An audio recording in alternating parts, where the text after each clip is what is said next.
السلام عليكم ورحمة الله.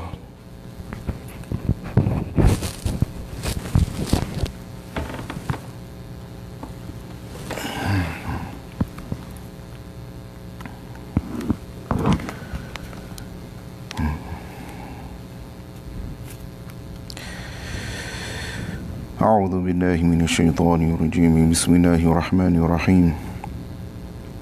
عن عبد الله ابن عباس رضي الله تعالى عنهما قال أخذ رسول الله صلى الله عليه وسلم ابنة له تقضي فاحتضنها فوضعها بين يديه فماتت وهي بين يديه وصاحت أيمن فقال يعني النبي صلى الله عليه وسلم أتبكين عند رسول الله؟ فقالت ألست أراك تبكي؟ قال إني لست أبكي إنما هي رحمة إنما المؤمن بكل خير على كل حال إن نفسه تنزع من بين جنبيه وهو يحمد الله عز وجل.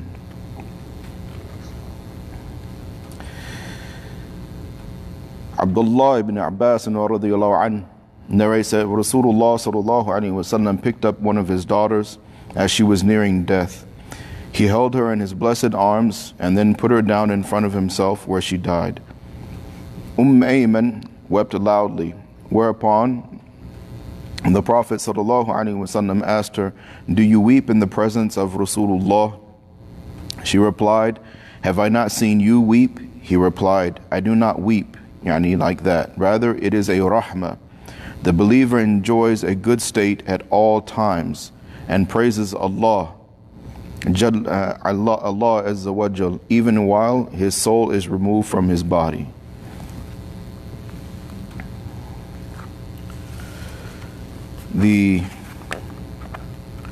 There's a bit of time-wise, it's not but there is a bit of with the hadith itself. So here it's أخذ رسول الله صلى الله عليه وسلم ابنة له تقضي. So this there's some discussion revolving around the hadith as far as who was this that was passing away. Was it one of the daughters of Nabi sallallahu alaihi wasallam? And that is not the opinion. There is the opinion that it was Umama, which was one of the granddaughters of Rasulullah sallallahu alaihi wasallam, the daughter of Zainab radiyallahu ta'ala anha. But it seems that the correct opinion actually is that here the word for daughter has been because of the tar marbuta. So the hu damir, a pronoun, forgive me. So the harf, the letter that meant a pronoun, once it has the two dots on top of it, now then it becomes tar marbuta, which indicates the feminine. So it caused some confusion.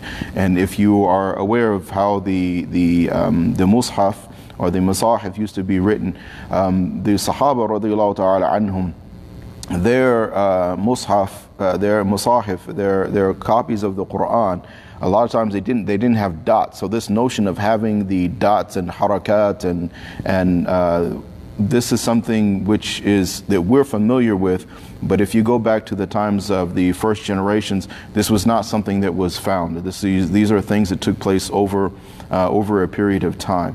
So things like this were not uncommon. These things did happen. It is not something which is commonplace as far as like the mistakes, but in terms of now when you're talking about the actual commentary upon the hadith and historically the historical reference, who is this, who is it, who is the person that was in the arms of Nabi sallallahu alaihi wasallam, regarding the actual content of the hadith itself, the matan and the I guess you could say the takeaway points from the hadith itself, it doesn't change that. But here, just letting you know that there is some discussion about who this was. So was it one of the sons, rather, of Nabi sallallahu alaihi wasallam, since he did bury three of his sons. He buried Qasim, Abdullah, and also Ibrahim. So Ayman, also her name, the mother of Ayman, but her name was actually Baraka, and Baraka was the Abyssinian slave of his father Abdullah.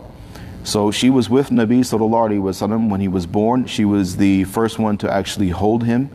And when his father Abdullah had passed away, then she was owned by the, actually inherited by Nabi sallallahu alaihi wasallam, owned by the mother.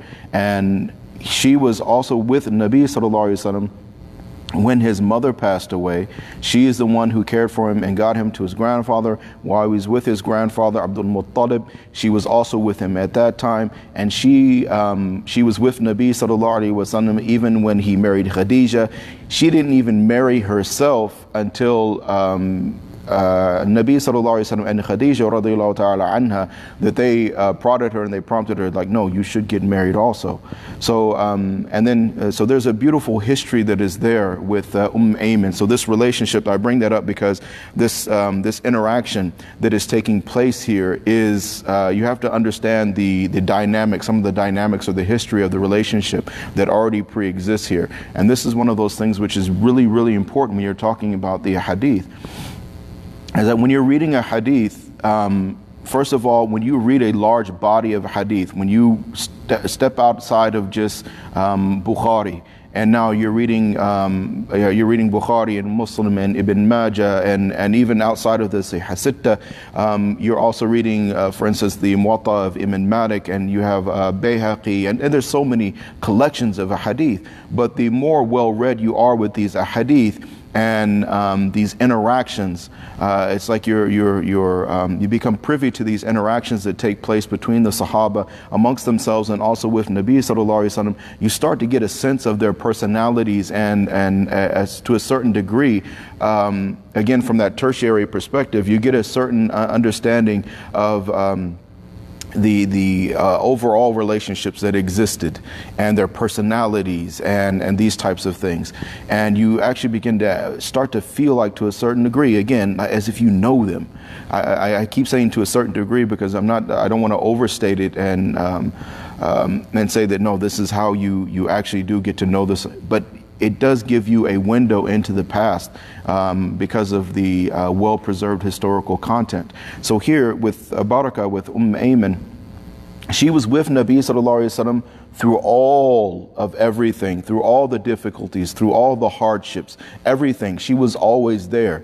She is one of those silent characters that you really don't hear so much about, but she was precious to Nabi sallallahu alaihi wasallam, and he called her, he said that she is my mother. So after my mother Amina, she is my mother. And she was also one of the wet nurses of Nabi alayhi salatu wasalam. So this interaction that is taking place now, where Nabi sallallahu alaihi wasallam, and just as a quick note also, she was also with Nabi sallallahu alaihi wasallam at the time when he passed away. So she was the only person that was there with him from the very beginning, from the time that he was born until the time that he passed away. Radiyallahu ta'ala anha. So here we have this interaction that's taking place where somebody who was close to Nabi sallallahu alaihi wasallam has now passed away, like literally in front of him, was in his arms, and he lays whoever it happened to be, whether it was his daughter, it was his granddaughter, whether his son, he laid them down. And the actual word in Arabic here is wasahat Ayman. Sahat doesn't mean to cry. Sahat means, well, it means to cry, but it means to wail and to be very loud with the crying, to all the screaming and the moaning and the wailing, and right. So it's very dramatic, and this is what Nabi sallallahu alaihi wasallam is referring to. So he says, do you weep in the presence of Rasulullah sallallahu alaihi wasallam? So he's saying, are you doing this in front of me? And she says, well, have I not seen you cry? And now Nabi sallallahu alaihi wasallam explains when tears are coming to his eyes and when he cries, and when he's dealing with bereavement, and when he's dealing with when he's dealing with loss, and when he himself is crying, that there is still a degree of control. There's no wailing and all of these things. But also he says that it is what? He says it is a rahmah. The believer enjoys a good state at all times. So he's saying that ala kulli hal, in every state, a believer is always in a good situation and is always praising Allah subhanahu wa ta'ala, even while his soul is being removed from his body. So there is no case, there is no situation, there is no set of circumstances where the believer is now coming out of this state of hamd and shukr to Allah subhanahu wa ta'ala and is not enjoying the rahmah of Allah subhanahu wa ta'ala. So this is one of those things that we have to remember in our present set of circumstances, but also with Nabi sallallahu alaihi wasallam, that whether he's crying for his ummah or he's grieving over the loss of a family member or whatever the case may be, that his aqeedah, of course, is always still intact. It seems like, of course, it doesn't need to be stated, it doesn't need to be said, but we have to keep this in mind, and we do have to bring it out and bring it to the forefront so that we ourselves, that you and I, that we can be conscious of this, that as we're tackling life and the ups and downs of life, and we go through the good times and the bad times, that there should be this level balance, and we should remain constantly conscious of the rahmah of Allah subhanahu wa ta'ala, even when the difficulties and the hardships come.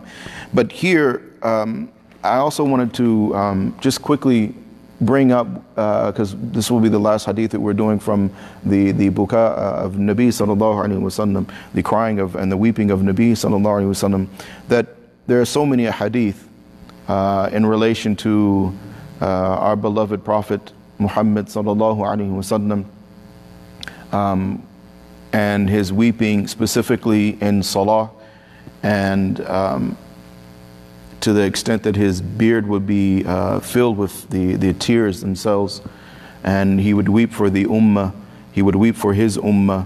There are instances where ayat of Quran are being recited to Nabi sallallahu alaihi wasallam from amongst the Sahaba, and Nabi sallallahu alaihi wasallam would stop them at a certain point, and he would be crying, or he would be witnesses crying. Abu Bakr Siddiq radiyallahu anhu. Well, just one second. So the question for you and I is, what are we missing out on? Do we cry in our salat?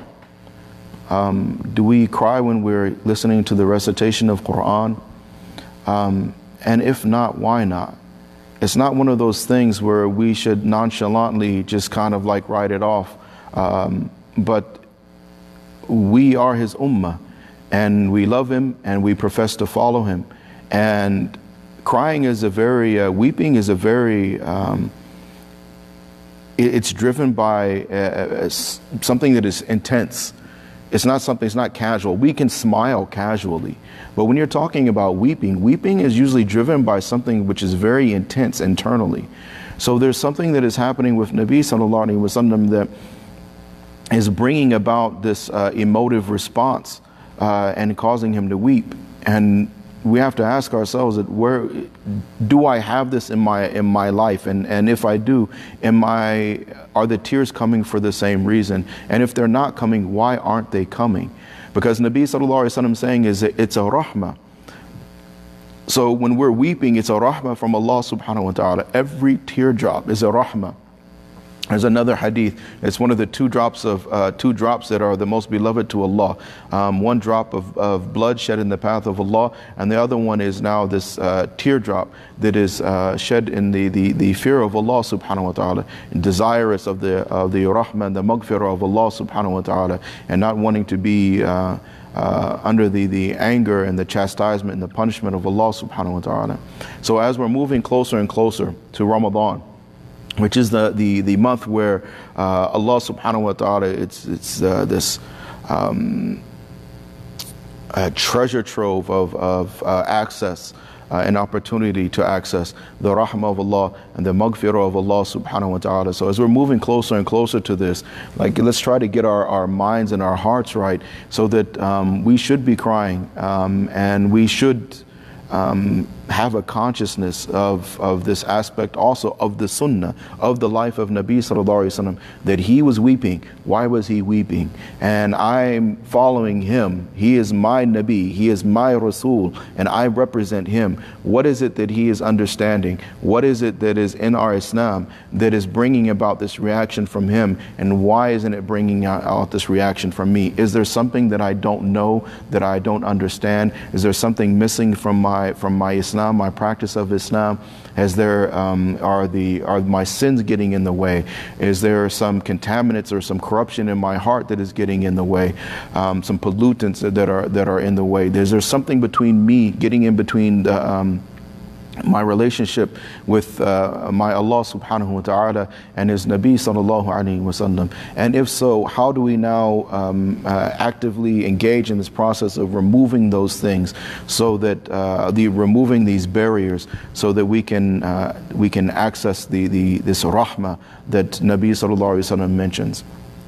And of course, the highest example of how to follow Rasulullah sallallahu alaihi wasallam is always coming first and foremost in the form of Abu Bakr Siddiq radiyallahu ta'ala an, and then closely followed by Umar radiyallahu an. And Abu Bakr Siddiq radiyallahu an, he used to cry so profusely, even in Mecca. He would be in the courtyard of his home, and he would be reciting Quran. He'd be making salat, and he'd be reciting Quran, and from the recitation and the emotion in the recitation and his crying, it was having an impact on people who were just around and hearing it and witnessing it, to the extent that the leaders of the Quraysh came to Nabi sallallahu alaihi wasallam and requested him that tell Abu Bakr, go in his home, make his salat in his home, read Quran in his home, because it's affecting our women and children. And as we know with the Quraysh from the other stories as well, when they said the women and children, but actually it was affecting them too. And this was one of the points that Aisha radiallahu ta'ala anha, when Nabi sallallahu alaihi wasallam couldn't get up, he was too physically ill to get up and lead Fajr Salat before he passed away, and he told Aisha radiallahu ta'ala anha to go and get Abu Bakr to lead the Salat. And she said she should get Umar. And Nabi sallallahu alaihi wasallam told her, go get Abu Bakr. And Aisha radiallahu ta'ala anha, about her own father, she says that he's always crying. Whenever he leads a salat, whenever he's reciting Quran, he's always crying, he's always weeping. We should get Umar. And Nabi sallallahu alayhi wa sallam was very emphatic about this. Even Aisha radiallahu ta'ala anha, she left, got Umar instead of her father, Abu Bakr Siddiq radiallahu anhu. She brought Umar, and when Nabi sallallahu alayhi wa sallam found out about this, he chastised her and told her, he said, what did you do? She said, I brought Umar. He said, no, I told you, go get Abu Bakr. So this status that Abu Bakr Siddiq radiallahu anhu, that he has, and this attribute that we associate with him, that he was very quick, he would weep very easy, that this is an indication of rahmah from Allah subhanahu wa ta'ala. And this is a rahmah that you and I should make every effort to access from Allah subhanahu wa ta'ala, especially as we're moving closer and closer to the month of Ramadan. May Allah subhanahu wa ta'ala give us the tawfiq, the ability, and the understanding that goes along with it, that our tears should flow freely from our eyes privately with Allah subhanahu wa ta'ala, and that Allah subhanahu wa ta'ala remove those barriers that stop us from enjoying the blessing of this rahmah, of the tears being able to flow in front of our Rabb, Allah subhanahu wa ta'ala. May Allah subhanahu wa ta'ala forgive us and have mercy on us. Allahumma agfir lana wa lil mu'minina wal mu'minati wal muslimina wal muslimati al ahya'i minhum wal amwat, wa akhiru da'wana alhamdulillahi rabbil alamin. Jazakumullahu khairan jazaa. Assalamu alaikum wa rahmatullahi wa barakatuh.